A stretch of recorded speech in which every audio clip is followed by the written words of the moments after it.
Fast Forward Productions. The women are speaking. Every part of life is connected. And once you start seeing that, you can't call something bad and something else good.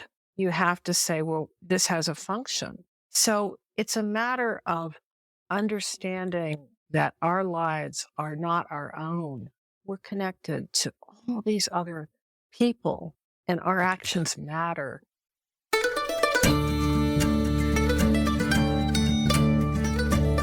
You're listening to the Good Dirt Podcast. This is a place where we dig into the nitty-gritty of sustainable living through food, fashion, and lifestyle.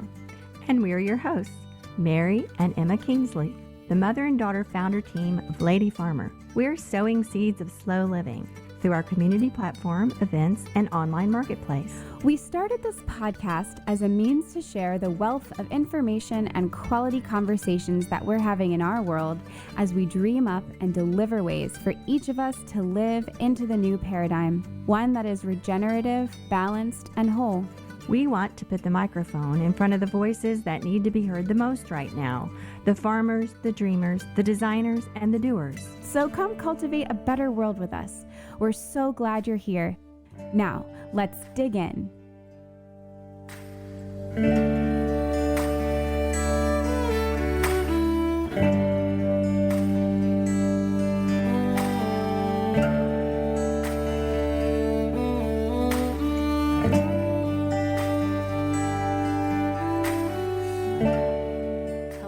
It's just me introducing the episode for today, but Emma and I both hope all of you are finding some lovely, slow living moments as we move through February, especially as we approach Valentine's Day coming up next week. As more and more people recognize the enormous environmental impact of this holiday that we've set aside as a culture to express love, please remember to include some love for the earth in your day by simply choosing some of the lower waste options in your own celebrations. There's so many ways to do this, but I'll just keep it super simple here by saying make your own, bake your own, skip the plastic and cellophane, and buy locally and sustainably when and where you can.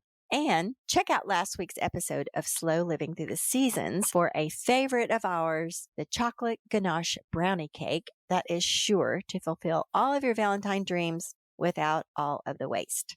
Okay, so moving along, we have a lot going on at Lady Farmer with some new things coming up, including our annual Slow Living Challenge. And that's happening in March.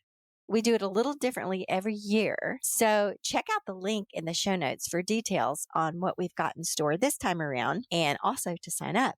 We hope you'll join us and we'll be saying much more about that later. Okay. Now, for today's episode, our guest is Pamela Tanner Boll, who's an artist, filmmaker, writer, and activist. She's the founder and CEO of Mystic Artists Film Productions. She's the co-executive producer of the Academy Award-winning documentary Born into Brothels and executive producer of many other films. She's directed and produced Who Does She Think She Is? This is a feature-length documentary that follows 5 women who are mothers and artists, and she also directed A Small Good Thing, which is a film that asks the question, how can we live in a better way?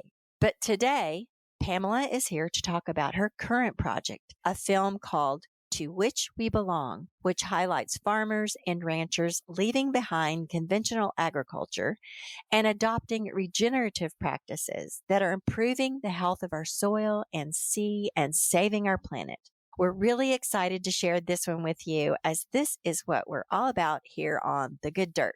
So here's Pamela Tanner Boll of Mystic Artists Film Productions talking about the new documentary, To Which We Belong.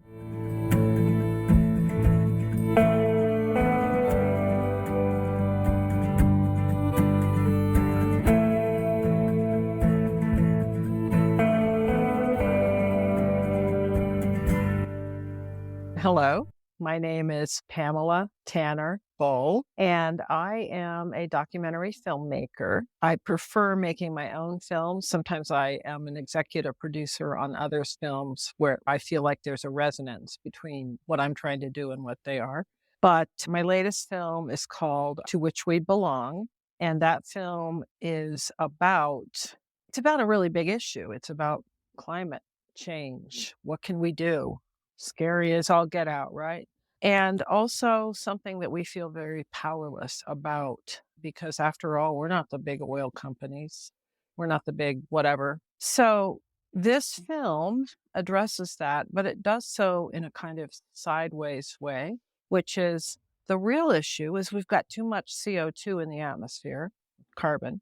What's interesting is that we have too little carbon in the soil. And our newest research is showing that the soil is quite depleted. And when it's depleted, our crops don't grow as well. And we need more and more inputs, fertilizer and whatnot. So we've been on an input train for the last, really 50 years. What the film is about is these farmers and ranchers and fishermen who are finding ways to draw down the CO2 that's in the sky, put it back in the ground where it belongs, where it creates fertile soil and very healthy plants. Oh, yes, that's so exciting. And we just love talking about how to create good dirt on this podcast. That's what this whole show is about. Literally, the actual how to improve the soil and make it more fertile, and also the good dirt of our lives. So we cover that topic in a variety of ways. And both of us have recently watched your film. It was beautiful, really well done. I loved all of the people that you highlighted and the way that you sort of brought that story together across the globe, really, and across disciplines. And it was really wonderful. And I especially appreciated the section on the underwater regenerative farming, which I've known a little bit about aquaculture and I knew that oysters were good. I kind of like vaguely knew about that, but I hadn't thought about kelp in that way and all of the incredible ways that it can be farmed and that it can benefit not only the process of growing the kelp and harvesting the kelp is good for the system, but then also all the amazing things you can do with kelp. I had no idea. So that was really fun. So thank you for that awesome movie. Including a feed, putting it in Exactly. cattle That was, feed so that yeah. they have less methane emissions, if you will. Although I have a dispute with people who call that emissions because it's really a very natural process. And the methane, everyone says, oh, you can't have cows. Well, guess what? If you don't have cattle or other ruminants on the grasslands, of which 70% of our agricultural land is grasslands, they will die. So, excuse me, that's not a good idea to get rid of the ruminants or the grazing animals. And furthermore, there's evidence that when the ruminants are fed primarily or all on grasses, guess what happens?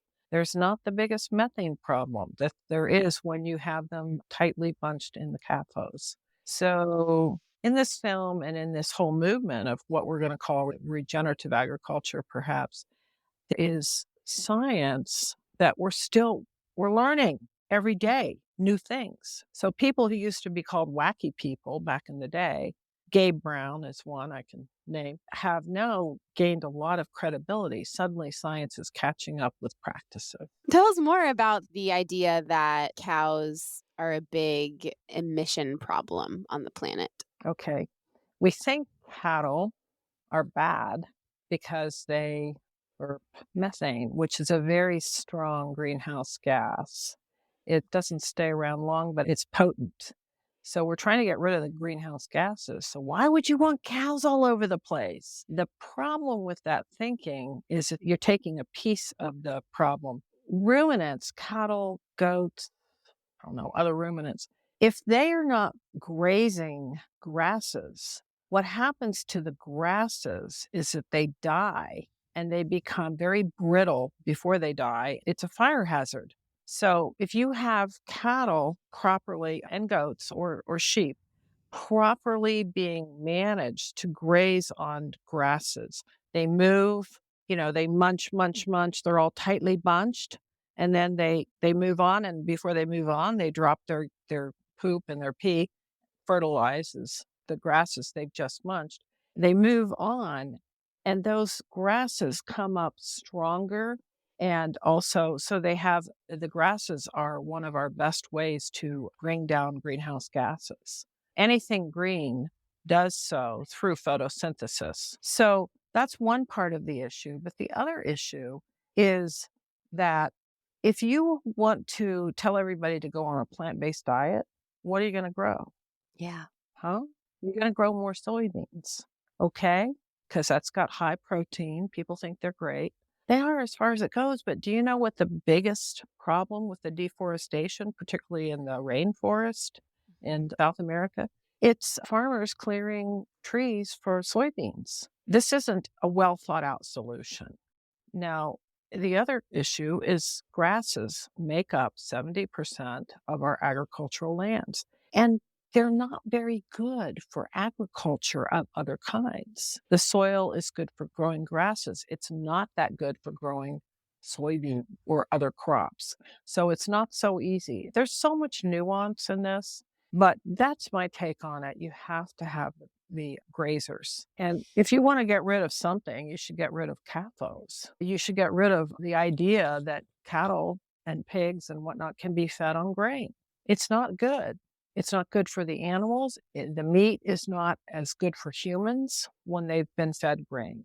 And not to mention the horrible, issues of those animals being in their own manure, and that makes them more vulnerable. They're very close in those contained places. And then they need to be shot full of a lot of antibiotics to keep them from getting sick. Yeah. So it's really not cows that are the problem. It's the way that we're currently feeding cattle. They should be back out there on the range like they were for thousands, hundreds of thousands of years. Yeah.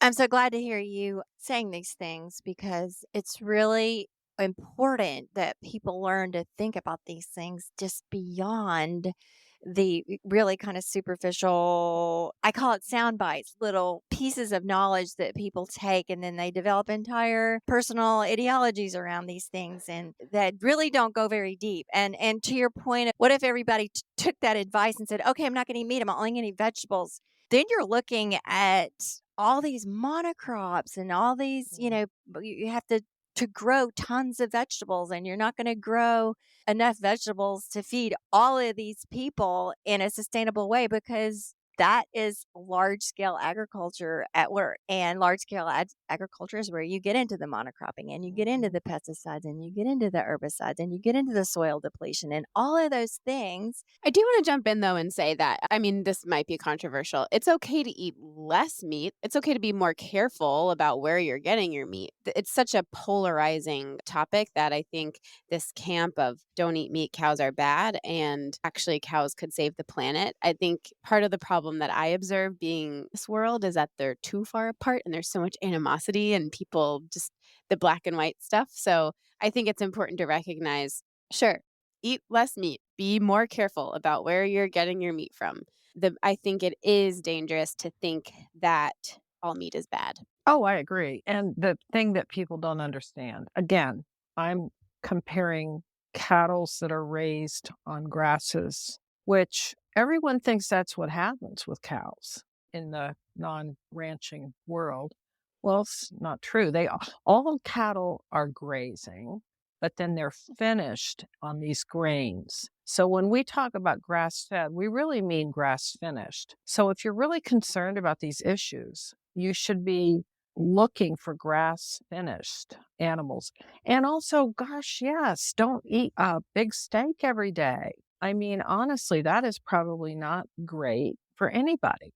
And so there's always a middle ground, and instead people want to fight. And by the way, I like soybeans. Don't get me wrong. I love vegetables. Yeah. So going back a little bit, because I think we could all three of us just talk about that for a whole hour. I want to hear a little bit more about you and your story getting into this, into documentary filmmaking and why you chose this subject area and all of that. And I guess I'm wondering if there was an aha moment where things shifted for you and kind of led you to be doing what you're doing now. Oh, there were several aha moments. First of all, I saw Alan Savory's Cows Save the World on TED Talks back in 2013, I believe, when it first came out.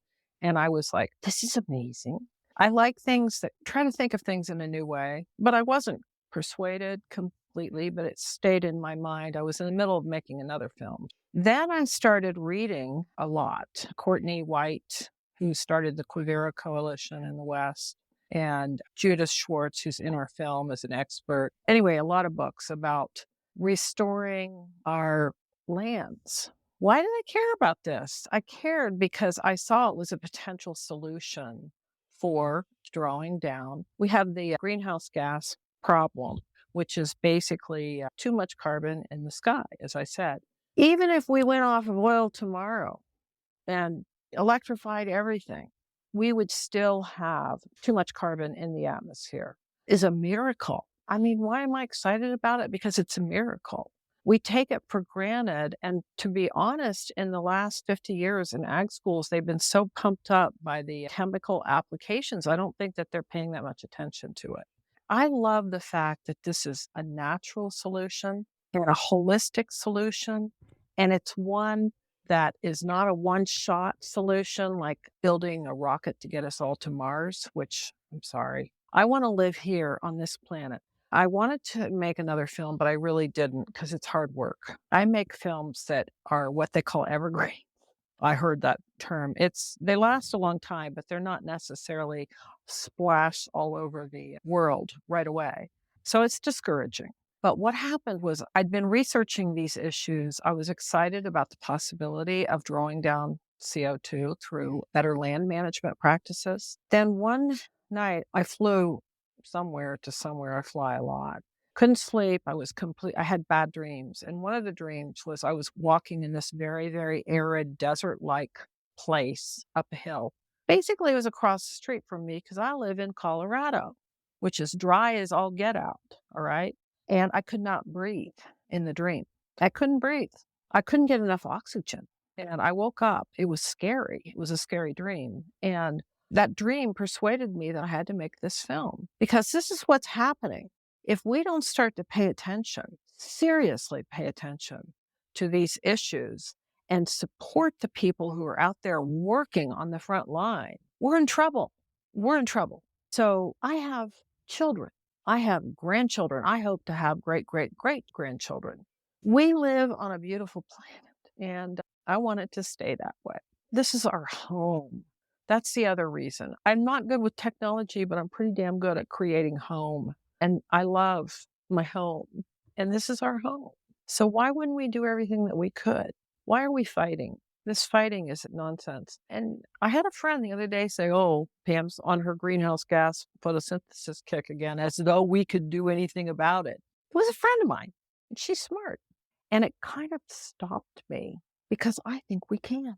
And my way of making a difference in changing the dialogue and changing the work, changing the practices, is to make a film that shows there is hope.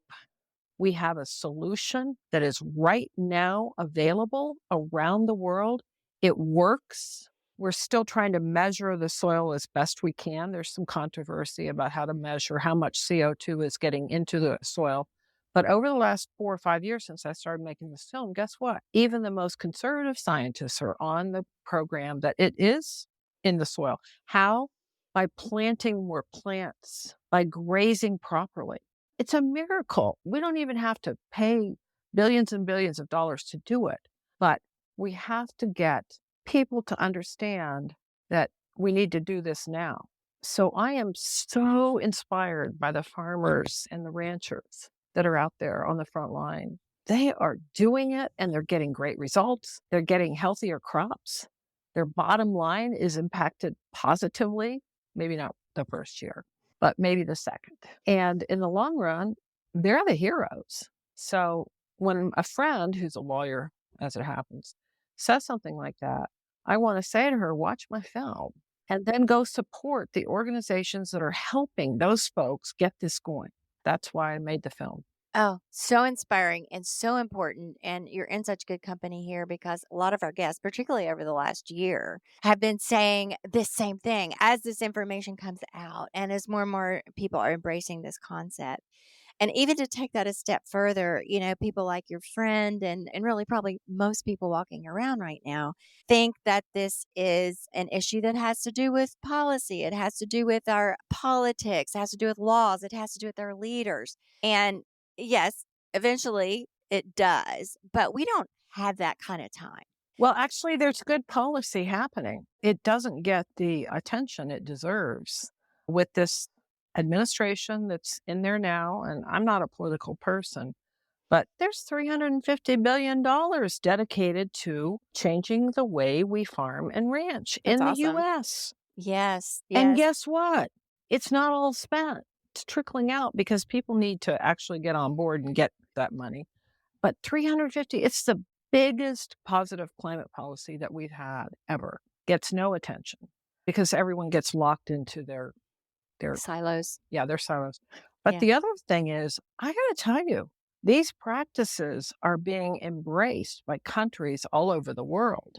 My film played at the UN COP talk in Scotland, COP26. They chose my film because they said, oh my God, this is the solution to climate issues. I don't know how many views we had. It was hard to track, but quite a few. But the point is, the UN is 100% behind that, these practices. So there is policy. But what do you do as an ordinary person? That's the question. So an ordinary person can embrace this knowledge as well. An ordinary person can produce healthy soil wherever they are. You can have a pot. You can put a plant in a pot on your patio, on your windowsill. If you have any kind of yard, any kind of space at all, plant anything, plant natives. It's set in your film. Anyone can do this. Anybody can embrace the idea of supporting the soil, supporting healthy soil, because it is the foundation of life on this planet and it is our future. This is what we want to tell people. It's so accessible and people feel so powerless, as you said, and they feel small. They feel like they can't make a difference, but they can. They can. It might be small, but even just practicing and having the intention that your decisions and actions are going to help promote this idea of healthy soil, from the food you choose to eat and what you choose to use in your daily life. How can you reduce plastic so it doesn't, microplastics don't wash into the water system and go into the soil, and all of those things that we talk about all the time. So these solutions are in our very hands, literally. That is so exciting. Pamela, do you have any more specific, maybe stories and things from the making of the film that we might not have seen on screen? Or can you tell us a little bit more backstories from the people that you highlighted? Oh, yes, of course. I am a big fan. I mean, really, all the farmers, but I loved Alejandro Oh, Carrillo's they were so story. sweet. He is the rancher in the Chihuahuan Desert. Yeah, and it's him and his father, and then there's that photo. Yeah, So I sweet. know. Yeah. So interestingly, Alejandro spent most of his career in IT tech. But this farm, this ranch was in his family. And so his father said it's time. And he really wanted to go back and try it. Do you know what that guy did? It's amazing what he did. The whole place, I mean, there's bones of dead cattle. Everybody said, we're not getting the rains that we used to. Farmers were leaving. It's the Chihuahuan Desert. That gives you a clue. And within, I think, about 3 years, he had grasses up to his knees, and now they're even higher. And he followed the holistic planned grazing that Alan Savory had recommended, which was getting more cattle on the land. It's so counterintuitive. And then moving them, so they didn't overgraze. And the water came back. How did the water come back? Because the more plants you have in the ground, the more your 20-minute huge shower, the water goes into the ground and stays there. I just love his story. And then the other one that I absolutely love was I love them all, but the Anderson Ranch up in the mountains in Montana. And, there's wolves where there's bears, grizzlies. And because the climate's getting warmer, those animals are coming down further to look for food. So the typical response is to kill them. So once again, we have a black and white thinking. In a holistic system, you figure out how you can keep the bears fed and how you can keep the wolves from attacking your herd. So they started doing what they called range riding, which trained the cattle to be close in a very tight bunch, and they were harder to attack. And then also the grizzlies had that food, the caraway seeds, the caraway plants. So people are not stupid. Let's not go there. Let's not go stupid land. And then let's talk about the Maasai cattle folks. In the past, and this is in the Masai Mara, in the past, they had competed for the green grasses growing along that kind of semi-arid area. They were persuaded to try to bunch all of their cattle in one great group. That was, again, this is Ellen Savory's idea. And within a year, their coverage of grasses went from 20% to 70%.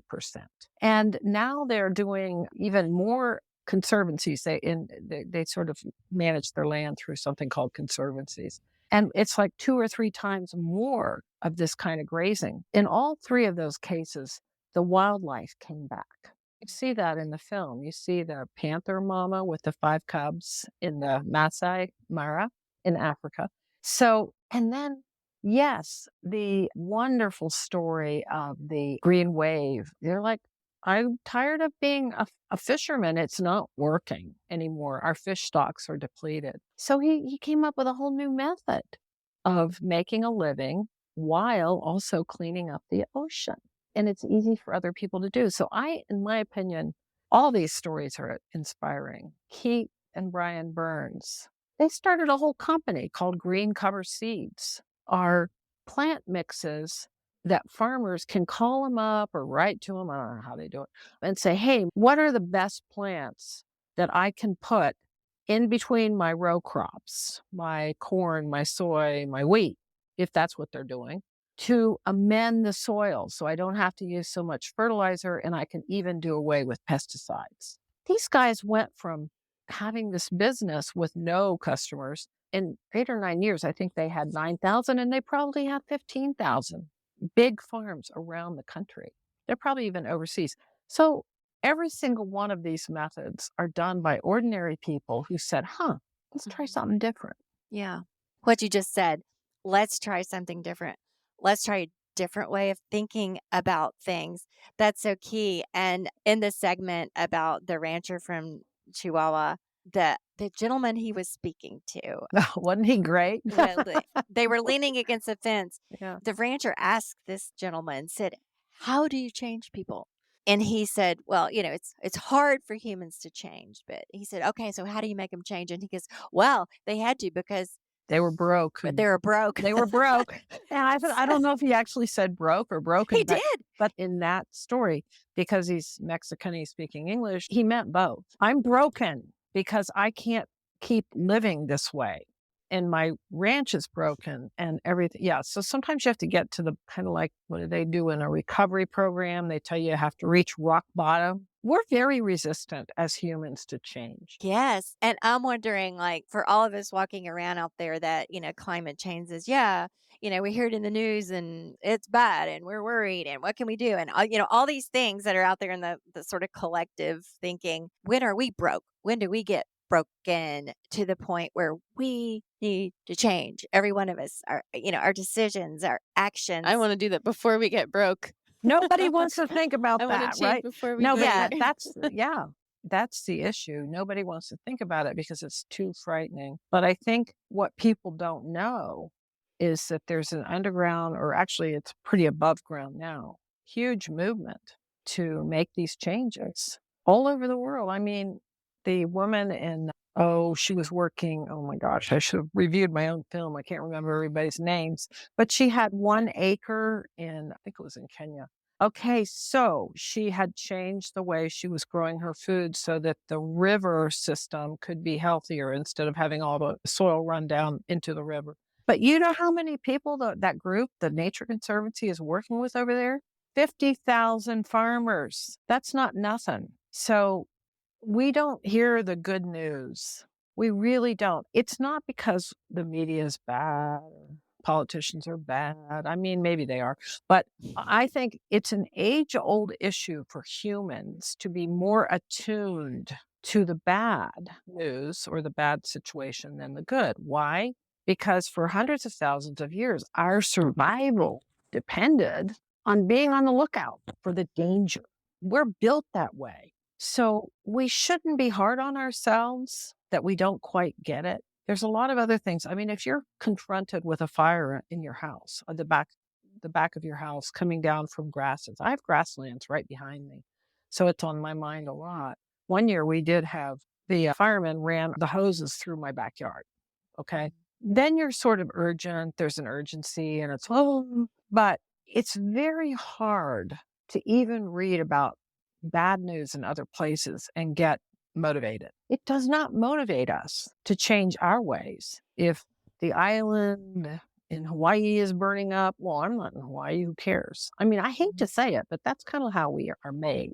We care, but it's a We different care, level. but it's like, I've got too many Mhm. worries of my own. I got to go to pick up the kids. Exactly. So, what do you do about that? I think the best thing that I can think, and maybe I'm naive, is to give people the idea that they are actually not powerless in their own backyard. We're doing a series right now on our social media about how to do backyard gardens in a way that is soil friendly. So, we've decided that we want to give people actual, ideas of what they can do. You can tell people to support organizations, but it's better if you're hands on. The other thing that is also stunning to me is that something like 70% of the food grown in our world is grown on plots that are less than a hectare, which is about 2 acres. Yeah. We don't hear that. To me, why is that important? Because it's not all big ag. Our food system, we talk in this country a lot about, well, if we have small farms, they got to go under because they're not productive.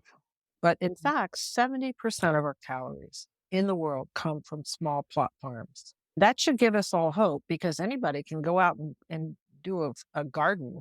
And if they live in the city and they have no land, they can do a community garden. So that is powerful, in my opinion. And if you don't like to garden, then you can go to the farmer's market or just buy the food at the grocery store that is appropriately grown. Grass fed, grass finished, organic. All these titles need to change. But, as a consumer, you have enormous power. Yeah. If you don't have the capacity or the interest or the time or whatever to grow something, then invest in food and products. We extend it to clothing that is, going to, we just say like, it's going to support good dirt.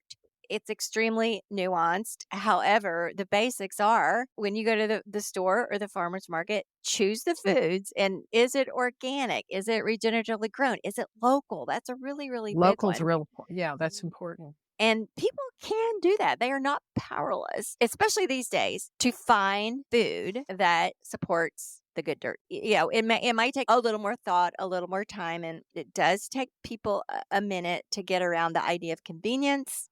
And we talk about that as well. But beyond that, these things are very accessible. So, with that in mind, taking a little bit more time, something else that we talk a lot about on this podcast, Pamela, is slow living. So, in relation to slow food and slow fashion. So, we're wondering, I guess, what does slow living mean to you? And as someone who makes films and has a bunch of family coming into town next week and no stove, I imagine that slow living doesn't feel very close right now. But yeah, just wondering as someone who's in this world, but because we can relate. Well, let me say this. I grew up in West Virginia. Ah, And, close to us. where are you? We're in DC. Emma's in DC. I'm in Maryland. Okay. Have you ever gone to Trey Hill's farm? He's in Maryland. 10,000 acres, Amazing. a vast collection of wildflowers in between the corn and the wheat. It's amazing. You should go there. But anyway, so I grew up in a place that didn't have any fast food when I was growing up. None. There was no McDonald's, Burger King, or whatever. I was born in the Chihuahuan Desert.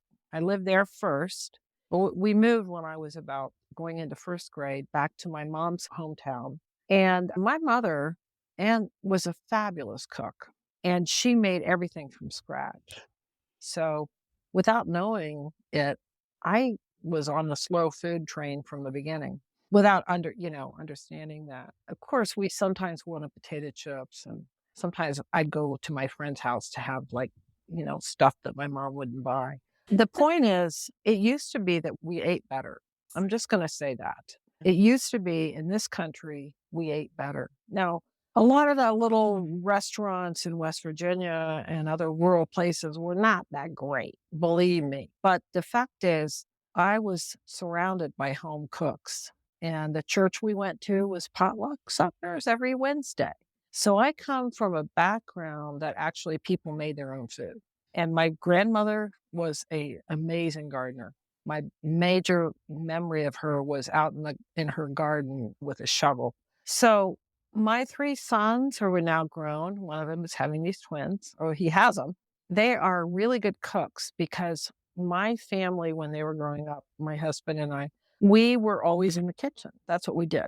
We didn't have fast food. My kids also complained that we had more family time than anybody else they knew, but that was important to us. So I think when I was young, I wanted to go to a big city and I wanted to have like intellectual experiences and I wanted to have more music and, stuff that wasn't available in a small town. I did go to New York, by the way. I lived there for 4 years, worked in a commodity trading company. Long story short, the real gift of getting older, you understand what matters. And what matters is community. And in order to form a good community, you have to bring people together through food and music and laughter. In order to do that, you have to make time. So I think that's the most important thing in my life is making the time. And of course, I also have lots of time alone. And as a filmmaker, I have a really great small team. There's just 4 of us, really. And then we hire camera people and sound people and editors. We hire editors too. But I have always loved film. I didn't study film. I was an English major. My sons, when I announced around the dinner table one night I was going to make a film about women who were artists and mothers and the difficulty of trying to do both. My 3 sons, who were teenagers back then, said, "Mom, you don't even know how to turn on the camera." And as you may have witnessed this day, I still don't do very well with technology. But what I do well at is gathering a team, finding people who have the strengths and the ability to be a part of a community without being competitive. And I'm pretty clear on what I want to do, what I want to film. I have very clear vision, I guess you could say. So I think I'm on the slow living movement. I want to ask you, what is it that brings you to the point of deciding you want to make a film on a topic? Because I've looked at trailers of several of the films that you've made, and it's a wide variety of subject matter. And so, what is it that brings you to the point that says, "I'm going to make a film about this"? I am completely driven by my feelings, what I care about. So Mhm. there's things, the first film that I was involved with, and I didn't really do a whole lot on that film. I was an executive producer, which is mainly finding the money, was Born into Brothels. And I met the woman who was directing. She co-directed with another guy. And I saw the film in its very rough stage. And the kids, they were so brave and joyful and they had such spirit. And she was trying to change their lives. So it was very close to my heart. So the second film that I got involved with, or I actually made from start to finish, was called Who Does She Think She Is? And that's the story of 5 different women in the US who are both artists and mothers. And the question there was, how do you do the work you're called to do and still take care of your family, especially when neither pay? Because if you're an artist, it doesn't pay much. So that was the question. And why was I driven to make that film? Because that was my experience with raising 3 boys, and they're 3.5 years apart. The youngest is 3.5 years younger than the oldest. And I was a painter and I was lecturing at Harvard for a time and I was writing stories. I hadn't made a film, but when I got involved with Born into Brothels, before that, a friend of mine made a film called The Day My God Died about sex trafficking. I didn't want to watch it, but it was powerful because it was about the people who made the difference. So for me, I'm very attracted to people who are going against the odds and pursuing their calling despite the difficulties. So I want to tell those stories. I think they're inspiring. I think they're full of hope. And I try not to be naive, but I love telling stories where you can see that love is the main factor. This last film, all those families that we interviewed, mostly the farmers and ranchers personally, but they love their lives. They want to make it better for their kids. That's powerful, in my opinion. I would also add that there's a real love for the land, love for the earth in a really perhaps deeper way than that even sounds, where you feel like almost a physical feeling in your chest, in my chest, when I see land that's, they've cleared a wooded area, or, they're putting up a new shopping center or something. It hurts. And so encouraging that love for restoration and protection and respect is, to me, a big part of it. And the more we cultivate that love and that intense feeling of connection, the more people we're going to have making decisions according to that. Yeah. And I would say some people have, as I said, call me naive, but here's the thing.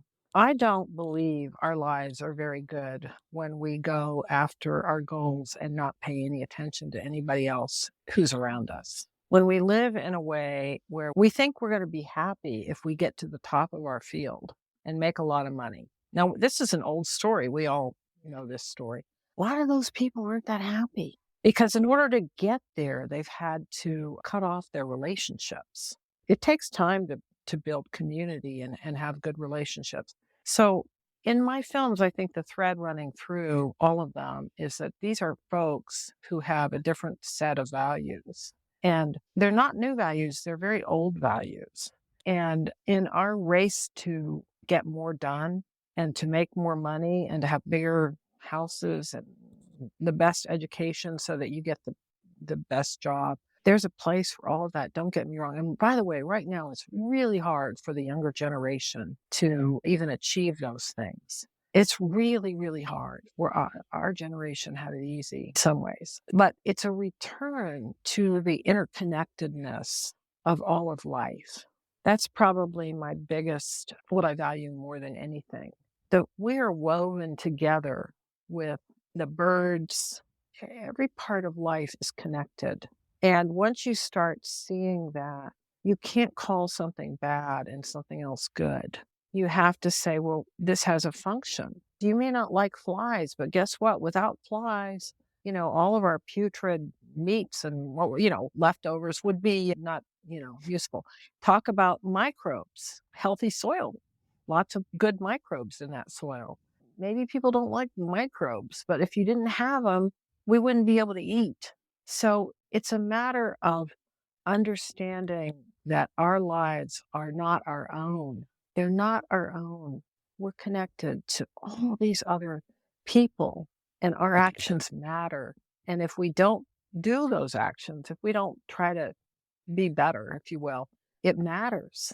You leave people behind, we act as though we're the only species on this planet. It really bothers me. We act like we're above the rules. We don't have to follow the rules of nature. Of nature. I think we need more biology Yeah. teachers. See, when I was growing up, we had field trips with our 6th grade teacher. Okay, West Virginia has one of the worst school systems in the country. It's known for that.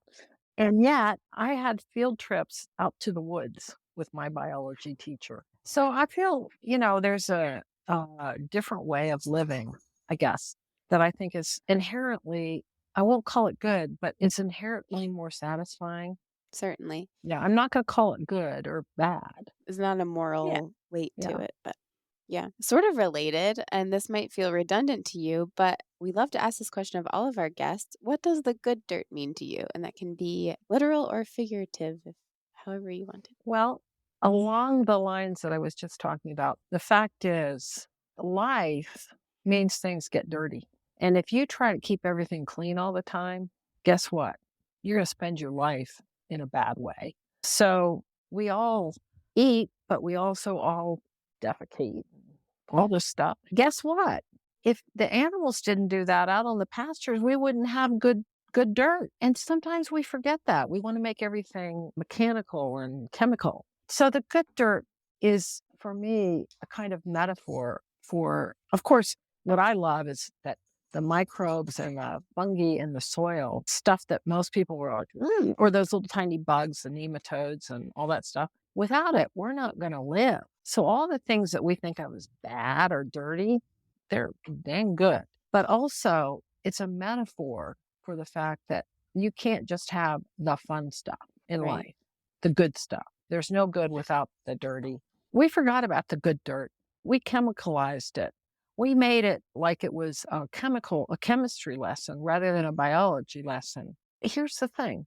We have systems in all of our countries, and we call them modern, and they're good for a lot of reasons, where we don't use our waste products, human waste. Well, we shouldn't because everybody takes drugs. I mean, prescription or otherwise. Maybe we shouldn't. But the fact is, in the good dirt thinking, there is no waste. Everything that's here is valuable. It's just like, how do you use it? Might be more work. But back in the day, I know the Chinese, they called it liquid gold, human waste. And that's what they put on their crops. And that sounds icky. But the fact is, we live in a world where there's throwaway and waste, and then there's the good stuff. But in the best of worlds, we work to figure out how to use those throwaway things. And we can't use them if they're plastic. I'm remembering in your film, the Chihuahuan rancher, he was picking up the cow Dung. dung Yeah. and he was caressing it with his hands, so lovingly. And the dung beetle, he was showing us the dung beetle and how it was doing its work. And I thought that was such a sweet scene because there wasn't any element of, repulsion Yeah. or backing away. And he was handling like it was something sacred, which it is to him now. It is Because- sacred. Yes. So it's just a beautiful way to come full cycle with all of these ideas, I think. This has been so much fun. We've really loved connecting with you, and I can't wait to watch other stuff that you've made. It's a really beautiful film. And is there anything else that you feel like we haven't touched upon yet, or that you'd like to add? Or another way I like to ask it is, what would you like the audience to most understand about the work that you're doing? Well, first of all, they can watch the film on a number of platforms. It's called To Which We Belong. You can go to towhicwebelong.com and you'll find all the ways to watch it. It's on Apple TV, it's on Prime Video. In some cases, you have to pay. In some cases, a subscription takes care of it. It's on Hulu, Vimeo. It's on a lot of stuff. So that's one thing. So that's towhicwebelong.com. But the other thing is, what I'd like people to take away is everybody matters. Everybody matters. We have a kind of big challenge in front of us right now, and everybody matters. Maybe you want to write a letter to your congressman. You can go on the sites of some of the folks that were in our film as experts, like the Savory Institute. That's Alan Savory's thing. He's the one who's started this revolution in grazing management so that the grasses come up stronger and the cattle are healthier. So the Savory Institute, go on their site and see, there might be some interesting things that you could do or connect with. You can go to the Nature Conservancy, nature.org. They have tons of projects in this realm. Go see what they are. See where you might be able to volunteer, or if you're not interested in that, maybe you want to give $10 a month or $10 a year to further their work. They're just working. Any of the conservation organizations in our country or otherwise are doing this work. And they're trying to not only increase good soil, but they're trying to increase biodiversity because the two go together. So you could go to your local, in your little town, and maybe there's a community garden and maybe you want to get involved with it. Maybe you want to go to the farmer's market. There's so many things that you can do. I just want people to know that everybody matters. Thank you so much. Thank you so much for saying that. It's a really beautiful way to put it. And it's a wonderful way to think about this work because, as we'd mentioned earlier in this conversation, it can feel like a really far away problem, but everybody matters. So we can all do something. So thank you so much for your time today. I just really value this conversation and the work that you're doing. So thank you. Well, thank you too. This was really fun. I love talking about these things. So I appreciate the opportunity.